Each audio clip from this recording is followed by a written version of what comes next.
pekerjaan yang dapat ya punya masa depan cerah, menjanjikan dan juga bekerja berusaha dibantu buruh.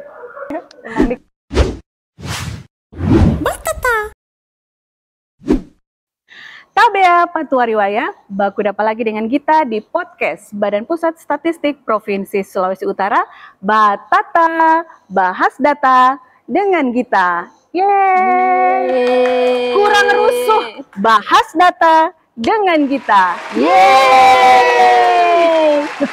Terima kasih. Nah, untuk topik podcast edisi 4 kali ini, yang pasti kita nyenak mau cerita sendiri, kita ada Temang, dan Torang mau bahas tentang topik yang paling cocok dibahas di bulan Mei. Ada apa Kang di bulan Mei? Nah, sebelum itu kita mau perkenalkan dulu kita teman Ibu Yunita Sahureka. Selamat datang Ibu Net. Apa kabar hari ini? Terima kasih Kak Git. Gugup sedikit Kak Git. Sama.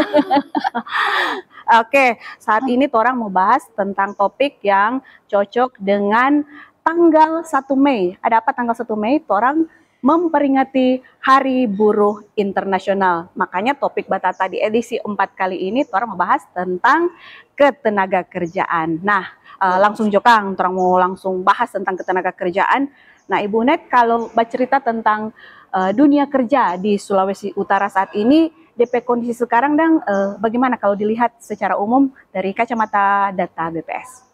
Oke Kak Git, jadi kalau berbicara tentang kondisi ketenaga kerjaan di Sulawesi Utara, kebetulan di tanggal 5 Mei kemarin, BPS baru saja merilis angka keadaan ketenaga kerjaan Sulawesi Utara kondisi Februari 2025. Oh, baru dari rilis baru dari rilis Kak. Jadi yang kita akan sampaikan ini adalah data terbaru yang dihasilkan oleh betul sekali Kak BPS. Nah, jadi menurut hasil Sakernas Februari 2025, perempuan penduduk di Sulawesi Utara ini yang bekerja ada sebanyak 1,29 juta orang. 1,29 juta orang. Sedangkan penduduk yang masih menganggur atau pengangguran itu ada sebanyak 83.000 orang. 83.000 orang menganggur. Menganggur, Kak.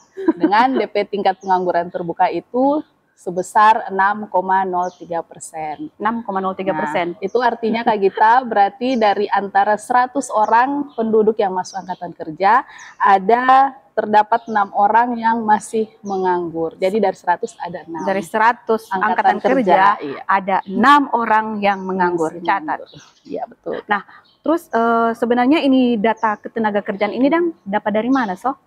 Kalau di BPS Kak Gita, Tora itu ada satu survei namanya Survei Angkatan Kerja Nasional. Jadi survei ini dilaksanakan setiap tahun di bulan Februari dan bulan Agustus. Oh, 2 kali. Satu tahun 2 kali, Kang. Februari dengan Agustus. Nah, jadi survei ini dialah yang akan mencatat keadaan ketenaga kerjaan dan ini bukan cuma di Sulut tapi di seluruh Indonesia. Seluruh Indonesia melaksanakan ini survei Sakernas. Iya, Kak. Dan dilaksanakan sampai di tingkat kabupaten kota. Nah, tapi ada perbedaan ini Kak. Kalau Sakernas di bulan Februari itu kan sampelnya rumah tangga Kak. Jadi jumlahnya itu lebih sedikit. Oh, Februari lebih sedikit. Kang. Agustus itu sampelnya lebih besar. Ya. Nah, jadi di bulan Februari itu indikator yang nanti dihasilkan dari Sakernas itu cuma untuk angka-angka nasional dan provinsi. Oh, jadi Februari cuma nasional dengan provinsi. Tapi kalau yang Agustus itu bisa sampai level kabupaten kota. Jadi nasional, provinsi, kabupaten kota. Nasional, provinsi, kabupaten kota. Iya. Oke. Nah, kalau menurut Ibu Unet sendiri, seberapa penting ini kegiatan Sakernas ini dipakai formulir tuh situasi dan kondisi ketenaga kerjaan di Sulawesi Utara?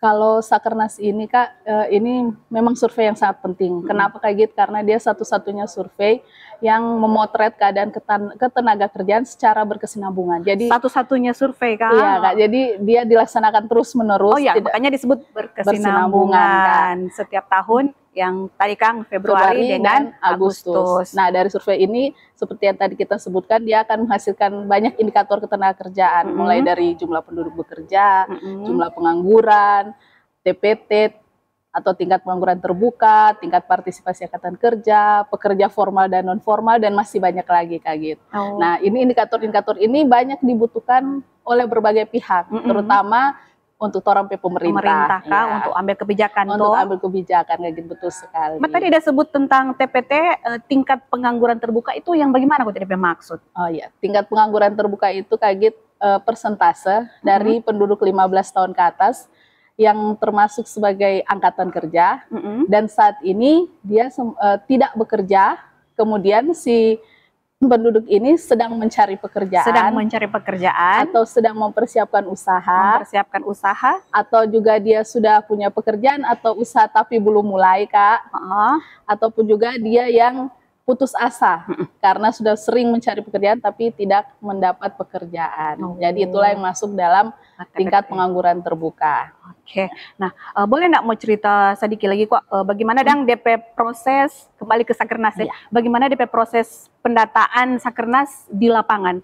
Siapa-siapa yang didatangi, siapa-siapa yang disurvei, kok kira-kira apa-apa dang tuh yang ditanya? Boleh mau kasih kisi-kisi sama dengan ujian ini? Apa-apa yang mau tanya supaya kan kalau misalnya DP petugas misalnya datang Pak kita tuh, terserah kita mau jawab apa soal DP kisi-kisi. Oke Kak, jadi kalau Sakernas ini DP pelaksanaan tentu saja ada beberapa tahapan ya Kak. Kalau tahapan persiapan itu mulai dengan pelatihan. Seperti biasa mesti ada pelatihan. Mesti ada pelatihan Kak. Jadi pelatihan untuk instruktur yang mau mengajar ataupun petugasnya. Nah, untuk petugasnya ini pada saat pelatihan itu akan diberikan pemahaman tentang konsep dan definisi dalam kegiatan Sakernas tersebut. Nah, supaya nanti pas turun lapangan ketika mau bertanya, mantap dorang mengerti dan ikut pelatihan toh. Iya, betul Kak. Terus kemudian konsepnya ini seragam Kak. Jadi dari Sabang sampai Merauke sama semua. Jadi hasilnya pun sama. Maksudnya dalam arti tidak ada perbedaan konsep dan definisi. Oke, baru kemudian Kak setelah melaksanakan pelatihan, tahap berikutnya adalah tahap pelaksanaan.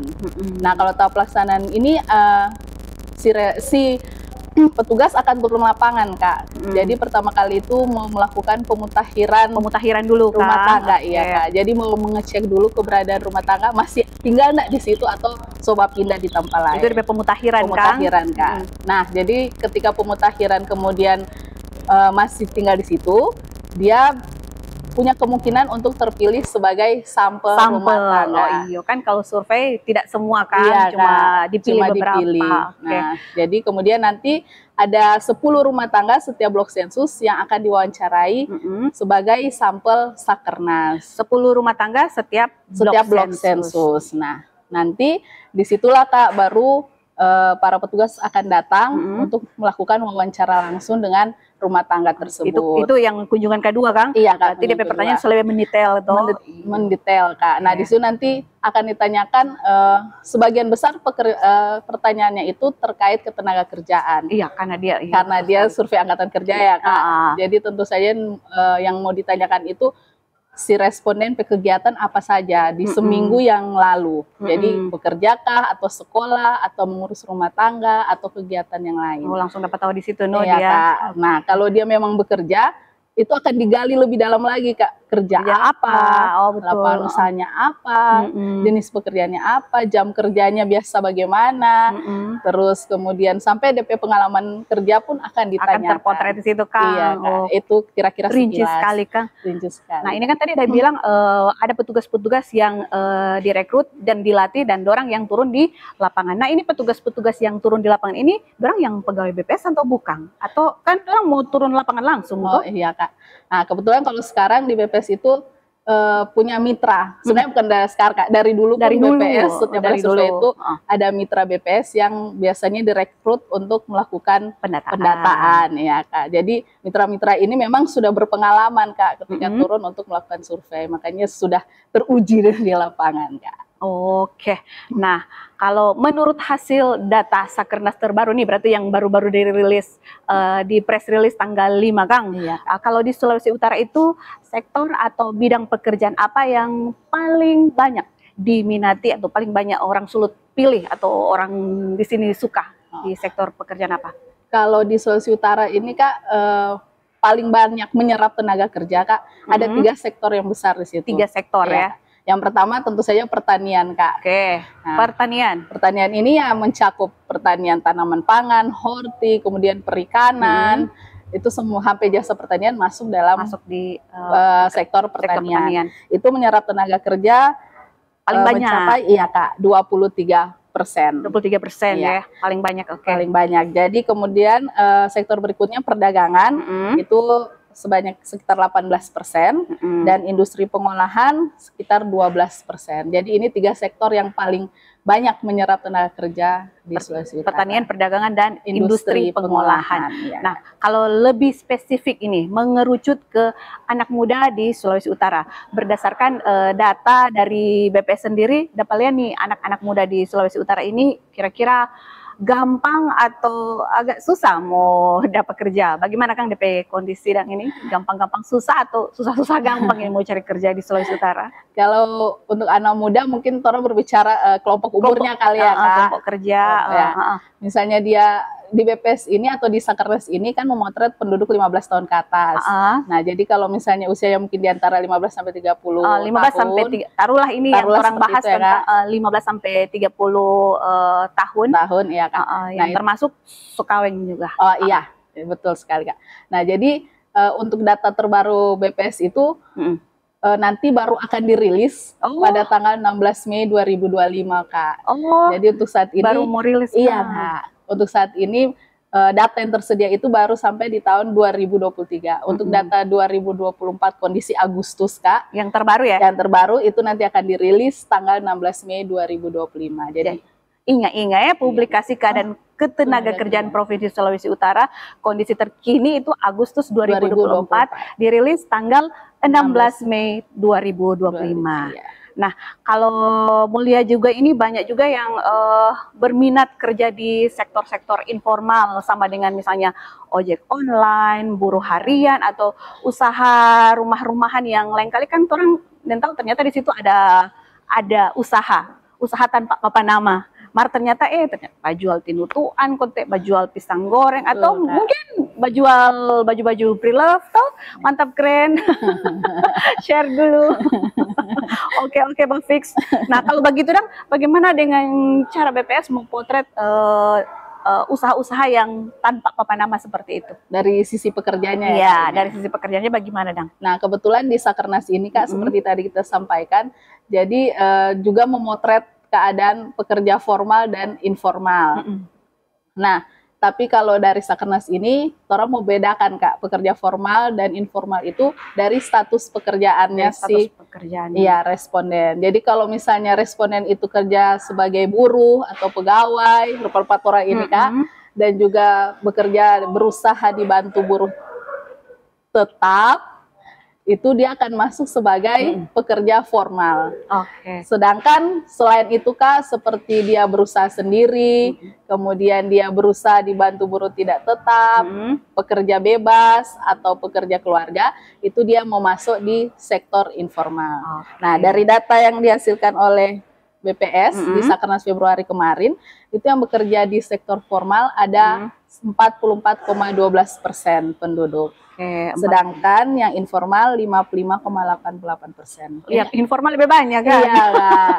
Ini artinya apa Kak Git? Kalau dari 100 orang penduduk yang bekerja, itu 44 penduduknya bekerja di sektor formal. Sisanya 56 penduduk itu bekerja atau terserap di sektor informal.